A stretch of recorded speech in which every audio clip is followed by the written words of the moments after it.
Chris, and it's time to read the chapter in the Bible for tonight. I did miss last night, which would make my third time I've missed. But tonight we've got Leviticus 27, Redeeming What is the Lord's. And that'll be the final book for Leviticus, and we'll be moving on to Numbers. So give it just a few minutes, allow people to start coming in, and I'll start reading. But I heard Numbers is a little bit better than what Leviticus is. So once we get through here, Kevin, if you're in here, hello. Mar, if you're in replay, hello. So once we get through, we should be about there. All right, getting ready to read Leviticus 27, Redeeming What is the Lord's. The Lord says to Moses, speak to the Israelites and say to them, if anyone makes a special vow to a dedicated person to the Lord by giving equivalent value, set the value of a male between the age of 20 and 60 at 50 shekels of silver, according to the sanctuary shekel.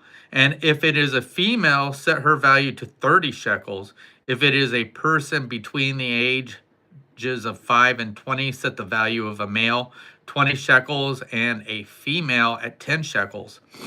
If it is a person between 1 month and 5 years, set the value of the male at 5 shekels of silver and that of a female at 3 shekels of silver.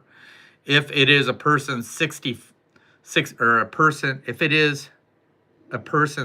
years older or more, set the value of a male at 15 shekels and of a female at 10 shekels.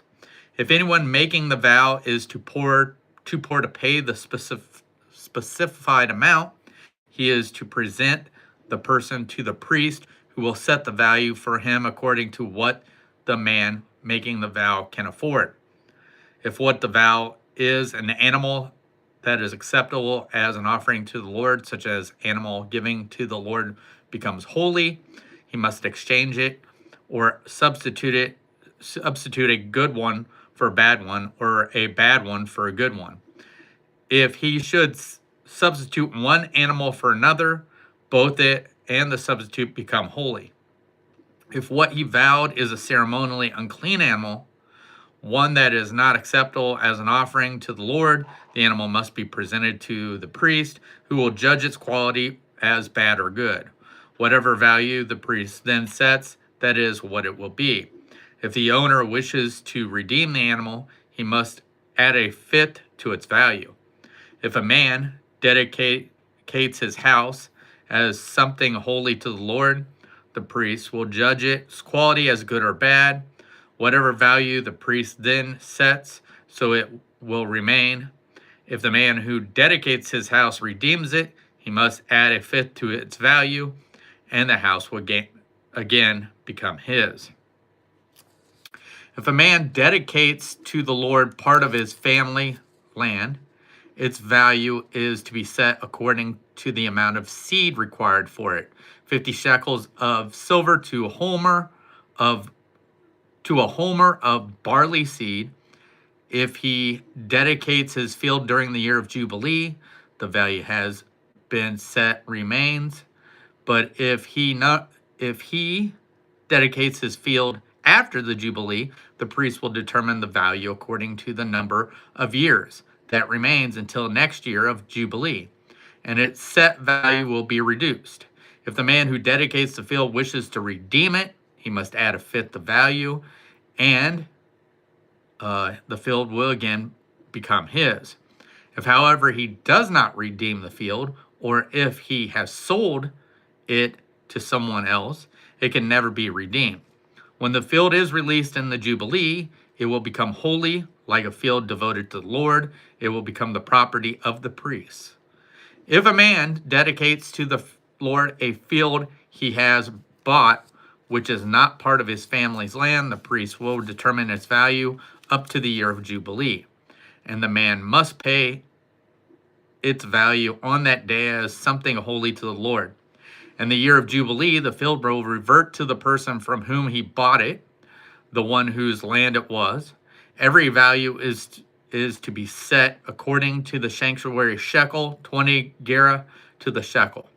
No one, however, may dedicate the firstborn of an animal, since the firstborn already belongs to the Lord, whether an ox or a sheep, it is the Lord's. If it is one of the unclean animals, he may buy it back at its set value, adding a fifth of the value to it. If he does not redeem it, it is to be sold at its value. But nothing that a man owns and devotes to the Lord, whether man or animal or family land, may be sold or redeemed. Everything so devoted is most holy to the Lord.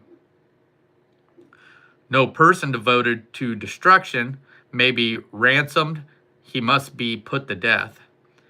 A tenth of everything from the land, whether grain from the soil or fruit from the trees, belong to the Lord. It is holy to the Lord. If a man redeems any of the tenth, he must add a fifth of the value to it. The entire tenth of the herd and flock, every 10th animal that passes under the shepherd's rod, will be holy to the Lord. He must not pick out the good from the bad or make any substitutions. If he does not make a substitution, both the animals and his substitute become holy and cannot be redeemed. These are the commands the Lord gave Moses on Mount Sinai for the Israelites. And that is it. That is Leviticus 27. That is the last chapter of Leviticus. So thank you guys for joining me. And tomorrow we'll be moving on to the next book, which is Numbers. So I'm hoping, I was told it'll be a little bit not as hard to read as what Leviticus is, because Leviticus is just a lot of rules and regulations, and yeah, it was not a fun book to read, but it's kind of interesting also to know everything they had to go through. But that's going to do it. Thank you guys for joining me. I hope you all have a good night, and we'll see you tomorrow night. Bye.